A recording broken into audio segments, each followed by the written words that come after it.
The stars looked different now that humanity owned 17 of them.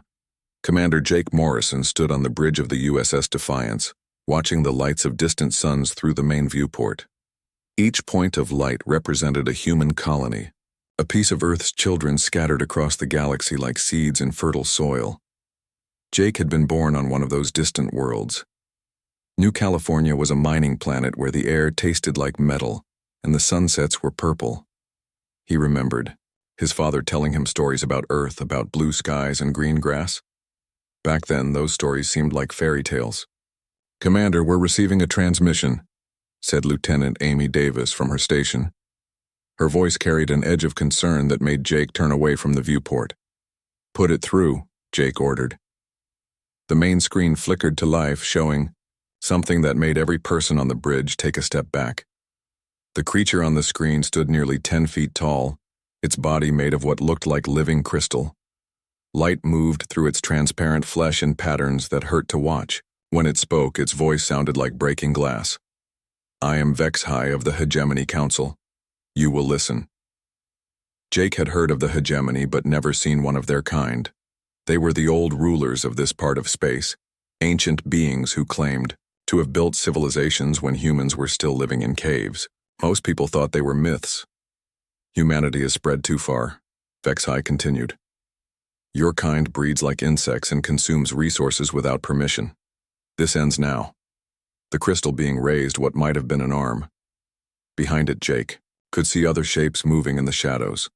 More aliens, different species, all standing together in what looked like a council chamber. "You have 24 Earth hours to withdraw all human presence beyond your home system. Your military, fleets will be disbanded. Your colonies will be abandoned. Earth will accept hegemony oversight of all future expansion." Jake felt his hands clench into fists. Around him, his crew exchanged worried glances. Lieutenant Davis's fingers hovered over her console, ready to cut the transmission if ordered. "If you refuse." Vex-High's voice grew colder. "Earth will burn. Every human world will follow. Your species will learn the price of defying those who ruled before your son was born." The transmission ended, but immediately the ship's sensors began screaming warnings. Jake rushed to the tactical display, and what he saw there made his blood freeze. Ships. Thousands of them arranged in perfect formation just beyond Pluto's orbit. Each vessel was massive, easily 3 times the size of humanity's largest battleships. They hung in space like monuments to power, dark and threatening against the starfield. "Get me Admiral Carter," Jake ordered. Priority 1. The call took several minutes to connect, routed through quantum relays across the solar system. When Admiral Lisa Carter appeared on screen, her face was already tight with worry. Behind her, Jake could see the controlled chaos of Terra stations, command center. "You saw it too," Carter said without preamble. "Yes, ma'am. The whole fleet got the broadcast." "What are our orders?" Carter was quiet for a long moment. In the background, Jake could hear voices arguing, the sound of a dozen conversations happening at once. Earth's leadership was clearly in crisis mode. "Stand by, Commander. We're calling an emergency session of the Terran Council." The next few hours felt like years. Jake kept his ship at battle stations, knowing it was probably pointless but unable to order his crew to stand down. They watched the alien fleet through long-range sensors, studying ship designs that followed no human logic. The enemy vessels were works of art as much as weapons of war, covered in flowing curves and geometric patterns that seemed to shift when viewed directly. Captain Ryan Brooks called from the Mars defense platform. His voice was steady, but Jake could hear the strain underneath. "Jake, I'm reading energy signatures I've never seen before. These things could probably take out our entire defense grid without breaking formation." "Any word from Earth?" Jake asked. "Nothing official, but I'm hearing rumors. They say President Jackson is meeting with the full council. Military leaders, scientists, even some of the colonial governors are being called in." Jake understood. This wasn't just about military response. This was about the survival of the human race. Hours passed. The alien fleet remained motionless, a dark reminder of the ultimatum hanging over Earth. Jake found himself thinking about his childhood on New California, about the families living on 17 different worlds, who had no idea their entire way of life was being decided in a conference room millions of miles away. Finally, the call came through. President Amy Jackson's face appeared on every screen in the fleet simultaneously. She looked tired but determined, her gray hair perfectly neat despite the crisis. "Citizens of Earth and her colonies," Jackson began, "we have received an ultimatum from a coalition calling itself the Hegemony. They demand we abandon everything we've built beyond our home system. They want us to disarm our fleets and accept their rule." Jake leaned forward, along with every other person watching. This was the moment that would define humanity's future. "I have consulted with our military leaders, our scientists and representatives from all our colonies. The decision was unanimous." Jackson's voice grew stronger. "We respectfully decline." The words hit Jake like a physical blow. Around him, his crew started cheering, but the sound was mixed with nervous laughter and whispered prayers. Jackson continued, "Humanity has never knelt to tyrants. We didn't kneel when we faced extinction on our own world. We didn't kneel when we took our first steps into space. We won't kneel now." The president's image shifted, replaced by Admiral Carter. The admiral's expression was grim but resolute. "All fleet commanders, this is Admiral Carter. Protocol 7 is now in effect. Repeat, Protocol 7 is active. You have your orders." Jake felt a chill run down his spine. Protocol 7 was something whispered about in military academies, a theoretical response to an existential threat. Most officers weren't even sure it existed. "Understood, Admiral," Jake replied, his voice steady despite his racing heart. As the transmission ended, Jake looked out at the stars again. They looked the same as before, but everything had changed. Somewhere out there, an ancient alien empire was preparing to destroy everything humanity had built. But humans had never been good at accepting defeat. They had crawled out of caves, crossed oceans, and reached for the stars despite every obstacle. If these aliens wanted a war, they would get one. Jake turned to his crew. "All stations, prepare for combat operations. This is going to be a long day." Admiral Lisa Carter walked through corridors that didn't officially exist. Deep beneath Terra Station, hidden behind layers of security that would make a paranoid dictator proud, lay humanity's greatest secret. The elevator descended for what felt like forever, passing through rock and steel barriers that could survive a direct nuclear strike. Protocol 7 wasn't just a military response. It was humanity's insurance policy, built over decades of careful planning and hidden construction. While the public saw exploration ships and trade vessels, military engineers had been working in the shadows, preparing for the day when humanity might face an enemy too powerful to defeat through conventional means. The elevator stopped with a soft chime. Carter stepped out into a vast underground chamber that stretched beyond the reach of her eyes. Before her lay something that would have made the alien hegemony pause in their arrogant certainty. Ships. Hundreds of them, each one painted in a black so deep it seemed to drink light. These weren't the clean, bright vessels that represented humanity to the galaxy. These were weapons of war, built by a species that had spent its entire history learning how to kill efficiently. Impressive, isn't it? Captain Steve Johnson emerged from behind one of the sleek vessels, wiping grease from his hands with a dirty cloth. He'd been down here for 3 years, overseeing the construction of humanity's shadow fleet. "How many?" Carter asked. Though she already knew the answer. 2,000 completed, another 500 in final stages, each one designed specifically to kill something bigger than itself. Johnson's smile was cold.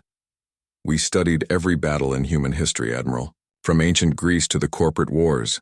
These ships carry all that knowledge." Carter walked closer to examine one of the vessels. Up close, she could see that the black coating wasn't just paint. It was some kind of adaptive armor that seemed to shift and flow, designed to scatter sensor beams and make targeting nearly impossible. "The aliens expect us to fight like civilized beings," Johnson continued. "Ship to ship, honorable combat. Probably some kind of formal rules of engagement. They've been doing it that way for thousands of years. And we're not going to fight fair," Carter finished. "We're going to fight like humans." Deep in the asteroid belt, Lieutenant Colonel Maria Santos was having similar thoughts as she ran final system checks on her ship. The Wraith-class vessels were humanity's answer to the hegemony's size advantage. Where the alien ships were massive and heavily armored, the Wraiths were fast and deadly, built to strike quickly and disappear before the enemy could respond. Shadow Leader to all units. Maria spoke into her headset. Final systems check. We launch in 6 hours. The responses came back crisp and professional, but Maria could hear the tension underneath. Her pilots were good, the best humanity had to offer, but they'd never faced anything like what was waiting for them beyond Pluto. Copy that, Shadow Leader, came the voice of Captain Tony Martinez. His ship, designated Shadow 3, was one of the newest in the fleet, all systems green, ready to show these aliens what humans do to bullies. Maria allowed herself a small smile. Tony had lost his brother in a mining accident on Titan last year. The aliens were threatening to take away everything humans had built among the stars. For Tony, this was personal. Back on Earth, Colonel Eric Thompson was coordinating a very different kind of preparation. While the military built ships and planned battles, he was responsible for protecting the people who couldn't fight. Evacuation of New York is 60% complete, reported Major Sarah Williams from her mobile command post. London and Tokyo are at 70%. The civilians don't like it, but they're moving. Eric nodded grimly. Every major city on Earth had evacuation plans that had seemed paranoid when they were written. Underground shelters that could house millions. Supply caches hidden in seemingly innocent buildings. Transportation networks designed to move entire populations to safety within hours. What about the colonies? Eric asked. New California and Proxima Station are already in full evacuation mode. The other colonies are implementing security protocols as we speak. Sarah's voice was steady, but Eric could see the worry in her eyes. Sir, do you really think the aliens will target civilians? Eric thought about the crystal being in the transmission, about the cold certainty in its voice when it promised to burn worlds. I think they'll do whatever they think will break our will to fight, he said. That's what bullies do. They go after the weak to terrorize the strong. In a laboratory complex buried deep beneath the Himalayas, Dr. Rachel Morris was putting the finishing touches on humanity's most desperate gambit. The device on her workbench was small, no larger than a briefcase, but it represented years of theoretical physics pushed to its absolute limits. Final calculations complete, she said to her assistant, Dr. Peter Clark. The quantum cascade effect will propagate along gravitational fields, affecting every star within a 50 light-year radius. Peter was quiet for a long moment. And the consequences? Total stellar collapse. Every sun in the target area will go nova simultaneously. Rachel's voice was clinical, but her hands shook as she sealed the device. It would end the war instantly. It would also kill billions of innocent beings on both sides. Rachel nodded. That was the horrible mathematics of their situation. The weapon she'd created could save humanity, but using it would make them monsters. She hoped Admiral Carter would never have to make that choice. Meanwhile, Captain Gary Lewis was already in space, leading a reconnaissance mission to the edge of hegemony territory. His ship, the Explorer, was one of humanity's older vessels, chosen because it looked harmless and non-threatening. Picking up multiple contacts, reported his sensor officer, Lieutenant Beth Harper. Looks like a convoy of some kind. Gary studied the readings. 3 large ships moving slowly through space with what appeared to be minimal escorts. The energy signatures were unfamiliar but didn't match the threatening profiles of the hegemony war fleet. Hail them, Gary ordered. The response came quickly. The being that appeared on screen was reptilian with scales that shifted color as it spoke. When it responded to Gary's greeting, the universal translator worked overtime to make sense of its language. I am Trademaster Sisk of the Kethvar Merchant Union, the creature said. Your species fights the hegemony, yes? This is known to us. Gary was surprised. Word of the ultimatum had already spread beyond human space. We're trying to avoid a war, Gary said carefully. Sisk made a sound that the translator interpreted as laughter. The hegemony does not offer second chances, human. When they say they will burn your worlds, they speak truth. We have seen it happen before. You sound like you know them well. We have paid their taxes for 300 years, watched them destroy species that refused to kneel. Your people are not the first to receive such an ultimatum. Sisk leaned forward, his scales shifting to a darker color. But you may be the first with strength to refuse it and survive. Gary felt a spark of hope. Are you saying other species would support us? I am saying that many species wait to see if the humans are as strong as they claim. If you can make the hegemony bleed, you will not fight alone. The conversation was interrupted by an urgent transmission from Admiral Carter. Gary's blood went cold as he listened to the report. The hegemony had made their first move. 3 human colonies had gone dark in the past hour. Proxima Station, the mining facility at Wolf 359, and the research outpost at Barnard's Star had all stopped transmitting simultaneously. The war had begun. Gary closed the channel with Trademaster Sisk and turned to his crew. Set course for Earth, maximum speed. It's time to see what Protocol 7 really means. As the Explorer jumped to hyperspace, Gary wondered if humanity was about to make the greatest mistake in their history or their finest hour. In a few hours, they would know which.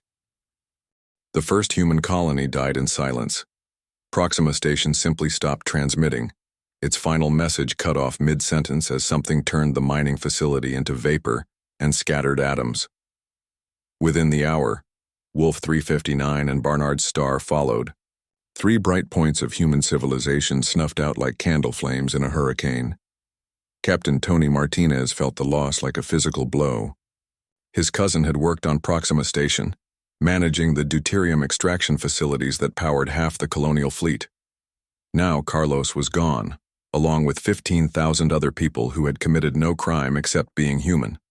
Shadow Squadron, this is Shadow Leader, came Maria Santos's voice over the combat frequency. All units begin final approach.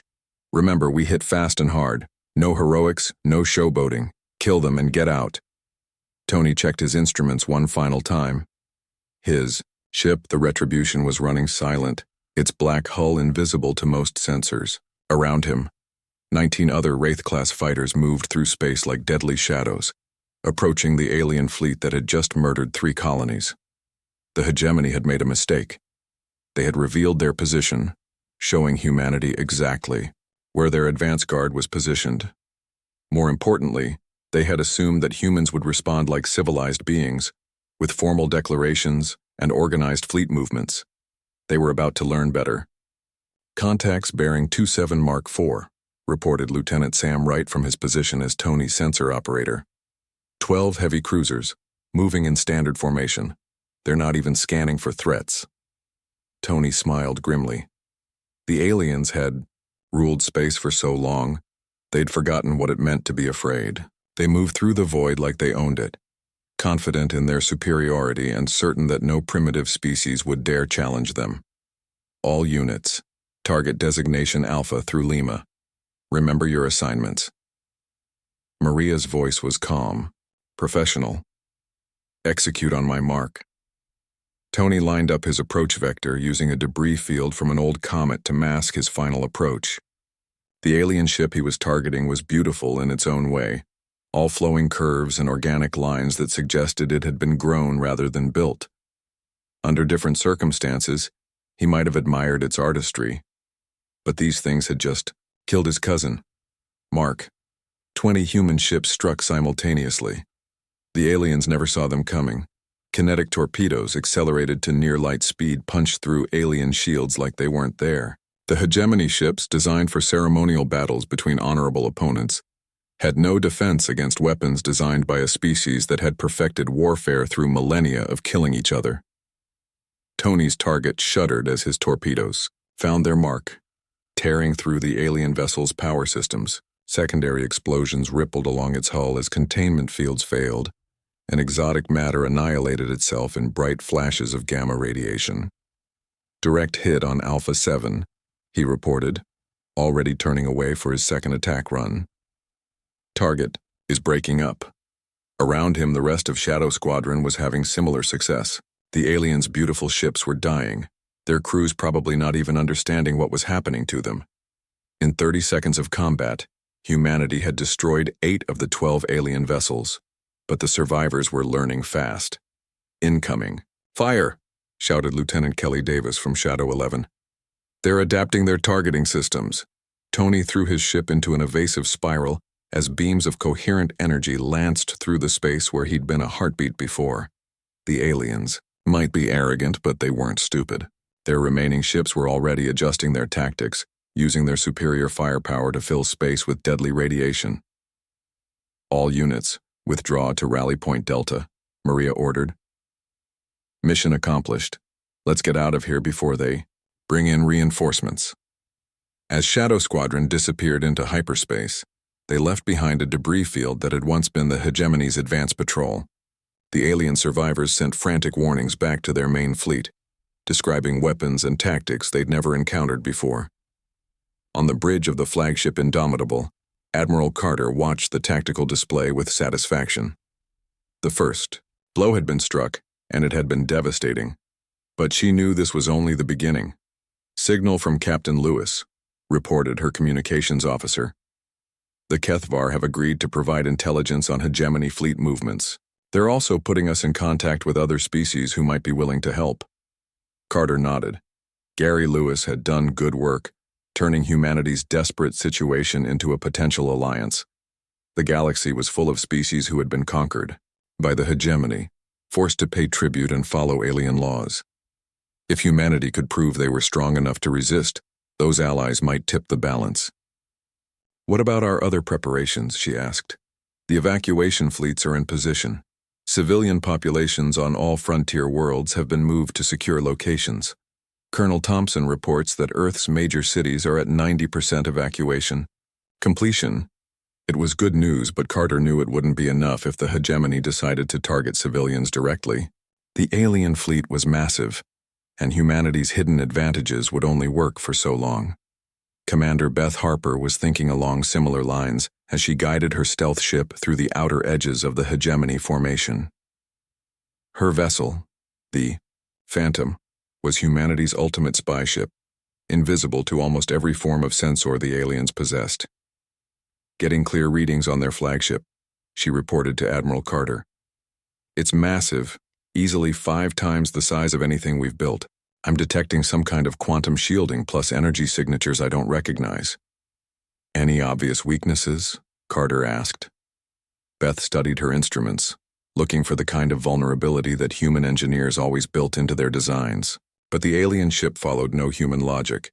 It was a masterpiece of engineering, beautiful and terrible in equal measure. I'm not seeing anything obvious. But Admiral, there's something else. I'm detecting communication arrays that are linked to every ship in their fleet. If we could disrupt their command structure, Carter understood immediately. The Hegemony fought like they did everything else, with rigid hierarchy and centralized control.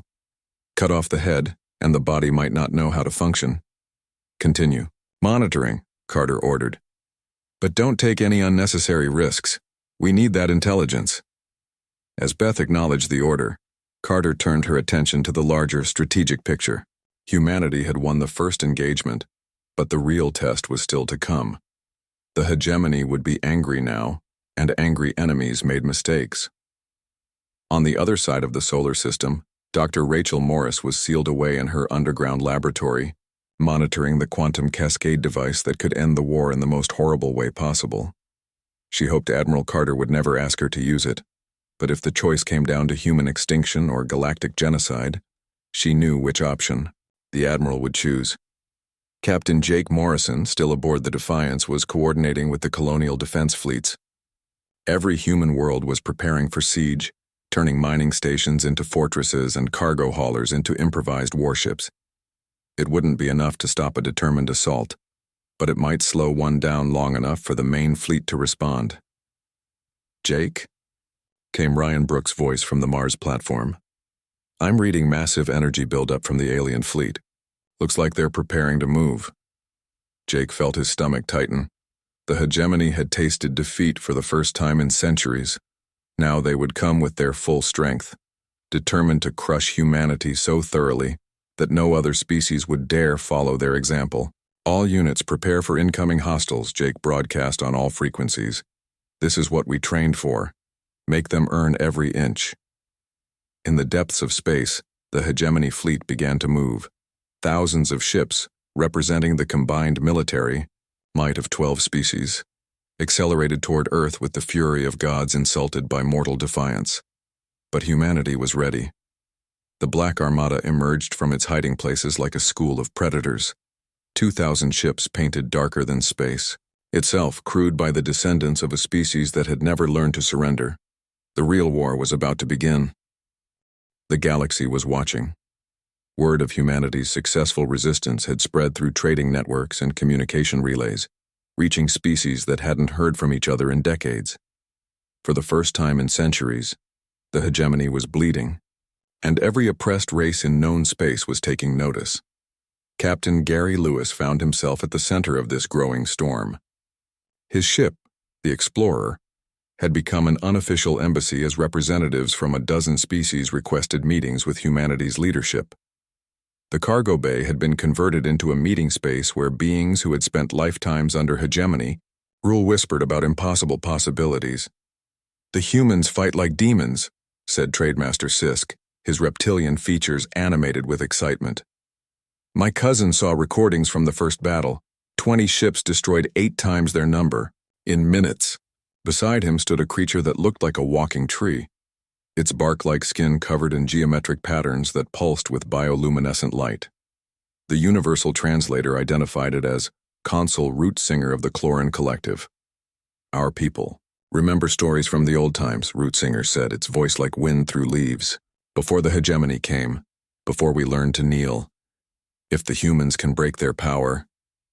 Gary listened to the conversation swirling around him, amazed at how quickly hope was spreading.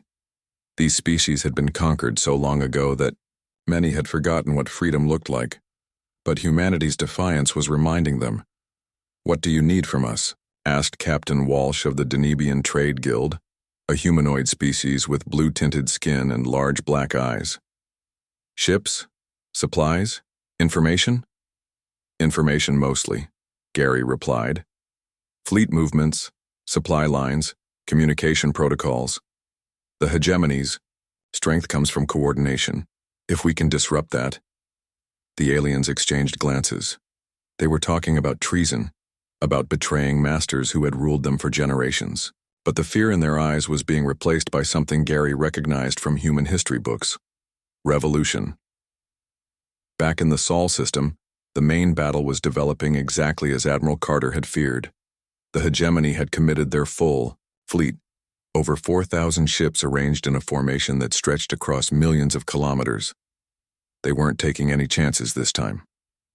"Contact bearing 090 Mark 15, reported Lieutenant Davis from the Defiance's sensor station. "Massive energy signatures. They're coming in fast." Commander Jake Morrison studied the tactical display with growing concern. The alien fleet was moving like a single organism, each ship perfectly coordinated with its neighbors. There were no gaps in their formation, no obvious weaknesses to exploit. Orders from Admiral Carter. Came the communication from Fleet Command. "All units are to engage using Protocol 7 tactics. Hit and run, no direct confrontation. We make them chase us." Jake understood. Humanity couldn't win a straight fight against odds like these. But they could make the aliens pay for every advance, bleeding them slowly while looking for opportunities to strike at critical targets.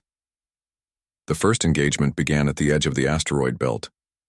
Commander Beth Harper led a squadron of stealth ships in a surprise attack on the hegemony's screening vessels. Her ships emerged from hiding places among the asteroids like ghosts made real, striking fast before disappearing again. Direct hits on 3 enemy vessels, Beth reported as her squadron scattered. "They're adapting faster this time, but we got them." The aliens' response was immediate and overwhelming. Energy beams swept through space, vaporizing asteroids and turning rock into plasma clouds. They were no longer interested in precision strikes. They wanted to eliminate every possible hiding place. Captain Tony Martinez found himself caught in the middle of this fury as his ship, the Retribution, tried to escape the killing zone. Beams of coherent energy passed close enough to overload his shields, and he felt his ship shudder under the assault. "Shadow Leader, this is Shadow 3. He called over the radio. "I'm taking heavy fire. Need immediate support." "All units, Converge on Shadow 3's position, Maria Santos ordered. Show these aliens what happens when they threaten our people. What followed was exactly the kind of fight Admiral Carter had wanted to avoid. 20 human ships against 200 alien vessels in direct combat. The odds were impossible, but the humans had advantages their enemies didn't expect. Tony's ship was equipped with experimental weapons that pushed the laws of physics to their limits. His main gun fired projectiles accelerated to 90% of light speed, turning simple chunks of metal into relativistic kill vehicles. When they struck alien shields, the impact released energy equivalent to nuclear weapons. Around him, the rest of Shadow Squadron was proving that human creativity could overcome superior numbers. Captain Sam Wright's ship had been modified to carry electronic warfare equipment that jammed alien communications. Lieutenant Kelly Davis was using her ship's gravity manipulators to create artificial asteroid fields, giving the humans cover while confusing alien targeting systems. But the aliens were learning. For every trick humanity revealed, the hegemony adapted. Their ships began operating independently when communications were jammed. They started using wide-area bombardments to clear cover. Most dangerous of all, they began copying human tactics. This isn't working, Jake Morrison said to himself as he watched the battle unfold from the Defiance's bridge. Human ships were taking casualties now, brave crews dying as they tried to hold impossible odds. That's when Admiral Carter revealed humanity's next surprise. Deep in the outer system, hidden among the gas giant's moons, the main body of the Black Armada had been waiting. 2,000 ships, each one designed specifically to kill something larger than itself, suddenly appeared on every sensor screen in the battle zone. The hegemony fleet, focused on hunting down the human raiders, suddenly found themselves facing a coordinated assault from an entirely different direction. The Black Armada moved like a pack of wolves, using speed and coordinated tactics to isolate and destroy individual alien ships. Captain Steve Johnson, commanding the lead vessel of the Armada, felt a savage satisfaction as his weapons found their mark. His ship, the Devastator, had been built in secret shipyards, its hull packed with every nasty surprise human engineers could devise. Target their command ships, he ordered his squadron leaders.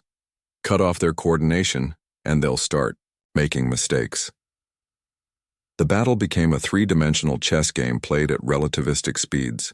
The aliens had superior firepower and numbers, but humans had been fighting each other for thousands of years. They knew how to use terrain, how to coordinate multiple assault vectors, how to make enemies fight on human terms instead of their own.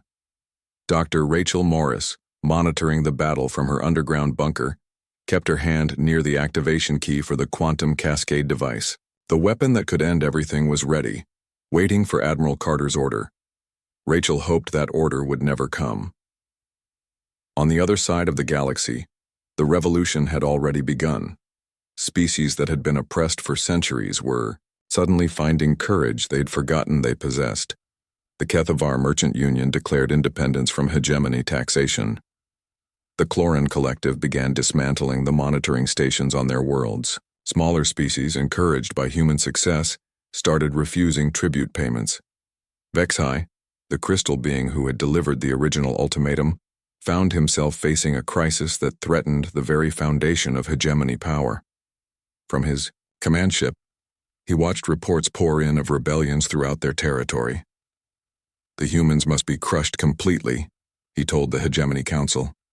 Every ship destroyed, every world burned. If they survive, our entire empire will collapse. But humanity wasn't planning to just survive. As the battle in the Sol system reached its peak, Captain Gary Lewis was coordinating with rebel groups throughout hegemony space. Human communication, technology, quantum entanglement-based systems that were impossible to intercept, was linking resistance movements across hundreds of light years. Timing is critical, Gary explained to his alien contacts. When the hegemony fleet commits to attacking Earth, their home systems will be vulnerable. Strike then and strike hard. The plan was ambitious beyond belief. Humanity, outnumbered 1,000 to 1, wasn't just trying to defend their own space. They were trying to liberate an entire galaxy. As Admiral Carter watched her ships dance with death among the stars, she allowed herself a moment of pride. Win or lose, humanity had already achieved something remarkable. They had reminded the galaxy what courage looked like. But the hardest part was still to come. The hegemony's main fleet was approaching Earth, and this time there would be no hiding, no clever tactics. Just humanity's strength against the combined might of an ancient empire. The final battle was about to begin.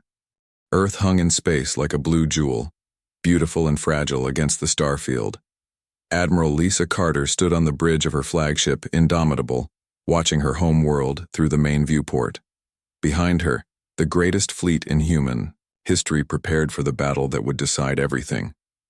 The hegemony had come with their full strength. 5,000 ships from 12 different species, each one a masterpiece of engineering and destruction. They filled space around Earth like a metal storm, their combined firepower enough to crack planets and boil oceans. "Admiral," came the voice of Captain Jake Morrison from the Defiance, "the enemy fleet is taking position. They're surrounding the entire planet." Carter nodded grimly. The aliens weren't taking any chances this time. They had learned from their earlier defeats, adapting their tactics to counter human advantages. This would be a battle of pure strength, species against species, with no room for clever tricks. "All units, this is Admiral Carter," she broadcast on all frequencies. "Today we fight not just for our lives, but for our future. For the right to exist as free beings in this galaxy. Make every shot count." The response came back from 2,000 human vessels and twice that many allied ships. The rebellion that had started as whispered conversations in cargo holds had grown into a galactic revolution. Kethvar destroyers flew alongside Cloran bioships. Denibian cruisers formed up with human fighters. Species that had been enemies for centuries were united by a single cause: freedom. Captain Gary Lewis, commanding the Allied contingent from his ship Explorer, felt the weight of history pressing down on him.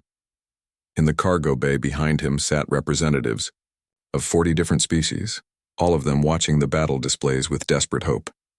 If humanity failed here, their own rebellions would be crushed within days. "Human fleet, this is Trademaster Sisk," came the voice of their Kethvar ally. "My people have fought the hegemony for 300 years. Today, we fight beside species who remember what victory looks like." The hegemony fleet moved first. Thousands of energy beams lanced out simultaneously, turning space into a lethal web of coherent light. The combined firepower was staggering, enough to sterilize entire worlds. But the human fleet was ready. Instead of meeting the attack head-on, Admiral Carter ordered her ships to scatter. The Black Armada split into dozens of smaller formations, each one moving independently, but coordinated through quantum communication links. They flowed around the alien barrage like water around stones, accepting losses but refusing to break. Commander Beth Harper, piloting her stealth ship Phantom deep inside the enemy formation, was hunting the most dangerous target of all. The hegemony flagship was a massive vessel that served as the coordination center for their entire fleet. If she could disable it, the alien advantage in numbers would be significantly reduced. "Phantom to Admiral Carter," she whispered into her headset. "I have eyes on the primary target. It's heavily shielded, but I'm detecting a weakness in their quantum communication array." "Do it," Carter replied without hesitation. Beth's ship was invisible to most sensors, but getting close enough to the flagship meant passing through layers of escort vessels and defensive screens. She guided the Phantom through the alien formation, like a shark moving through a school of fish, patient and deadly. Meanwhile, the main battle was reaching its peak. Captain Tony Martinez, commanding the Retribution, found himself leading a desperate assault against a formation of hegemony heavy cruisers. His ship had been damaged in the opening exchange, but he pressed the attack anyway. "All units, target their power cores," he ordered his squadron. "We can't punch through their armor, but we can overload their systems." Human weapons were different from anything the galaxy had seen before. Instead of relying on pure energy, they used kinetic impacts and exotic matter reactions that bypassed conventional defenses. When human torpedoes struck alien ships, the results were devastating, but the aliens were fighting back with everything they had. Captain Steve Johnson, commanding the Devastator, watched in horror as 3 of his squadron mates were caught in a crossfire. The human ships simply vanished, vaporized by weapons that drew power from stellar cores. "We're losing too many people," he called to Admiral Carter. "These odds are impossible." Carter knew he was right. For every alien ship they destroyed, humanity was losing 2 of their own. The mathematics of the battle were simple and brutal. Unless something changed soon, the Black Armada would be wiped out. That's when Dr. Rachel Morris made the hardest decision of her life. Deep in her underground bunker, she activated the quantum cascade device. Not to destroy the hegemony fleet, but to do something far more dangerous. She was going to give every species in the galaxy the means to destroy their oppressors. "This is Dr. Rachel Morris broadcasting on all frequencies," she announced, her voice carrying across the entire battle zone. "What you're about to receive is the technical specifications for quantum cascade weapons. The same technology the hegemony has used to maintain their power for millennia." The transmission that followed contained enough information to revolutionize galactic warfare. Energy manipulation techniques that could crack planets. Shield technologies that could deflect stellar bombardments. Most importantly, the quantum communication systems that allowed coordination across interstellar distances. The effect was immediate. On worlds throughout hegemony space, oppressed species suddenly had access to weapons that could challenge their rulers. The information spread through communication networks like wildfire, reaching rebel groups and resistance movements across hundreds of star systems.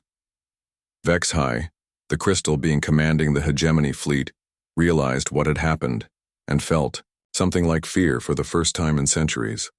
The humans hadn't just defied the old order. They had given every species in the galaxy the tools to destroy it. "All units, maximum bombardment of Earth," he ordered desperately. "Kill them all before this spreads further." But it was already too late. Captain Beth Harper had reached the hegemony flagship, and her attack succeeded beyond her wildest hopes. Instead of just disabling the communication array, her quantum torpedoes caused a cascade failure that spread through the entire alien command network. Suddenly, 5,000 hegemony ships found themselves operating independently, without the coordination that made them effective. They began making the kinds of mistakes that Admiral Carter had been hoping for. "All units, press the attack," Carter ordered.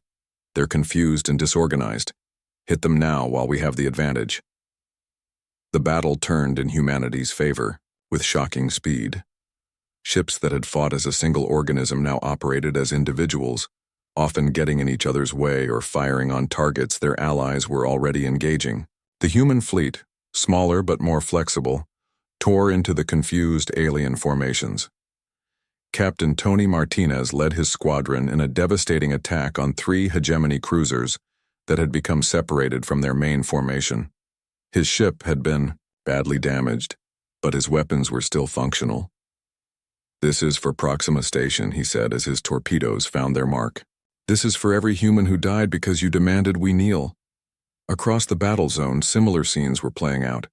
Human crews, fighting with the desperation of a cornered species, were proving that determination could overcome superior numbers. Every ship lost was avenged threefold. Every casualty made the survivors fight harder. But the real victory was happening elsewhere. Reports were flooding in from across hegemony space. The Kethvar had captured their sector capital. The Chloran Collective was dismantling alien monitoring stations. Dozens of species were declaring independence simultaneously. President Amy Jackson, watching the battle from Earth's secure command center, made a decision that would reshape the galaxy. Instead of demanding surrender from the remaining hegemony forces, she offered them something unprecedented: partnership. "To all ships, regardless of species," she broadcast, "the war is over. We offer you a choice. Continue to fight for an empire that sees you as tools, or join us in building something better, a galaxy where no species kneels to another." The response surprised everyone. Ship after ship in the hegemony fleet powered down their weapons. Crews that had been forced to fight for alien masters saw an opportunity to choose their own fate. Vexhai, watching his empire crumble around him, made one final desperate attempt to salvage victory. He ordered his flagship to ram Earth directly, hoping to kill billions and break human morale. But Commander Jake Morrison, piloting the Defiance, intercepted the Crystal Being's ship. In a collision that lit up space like a new star, both vessels were destroyed. Jake's final words, broadcast on all frequencies, became legend. Not today, not ever. When the light faded, the galaxy had changed forever. The hegemony was broken, not by conquest but by the simple idea that no being should have to bow to another. The species that had ruled for millennia found themselves facing a universe where their former subjects were equals. Admiral Carter, standing on the bridge of her damaged flagship, looked out at Earth. The planet was scarred but intact, its blue surface still visible through the debris of battle. Around it, ships from 40 different species worked together to rescue survivors and treat the wounded.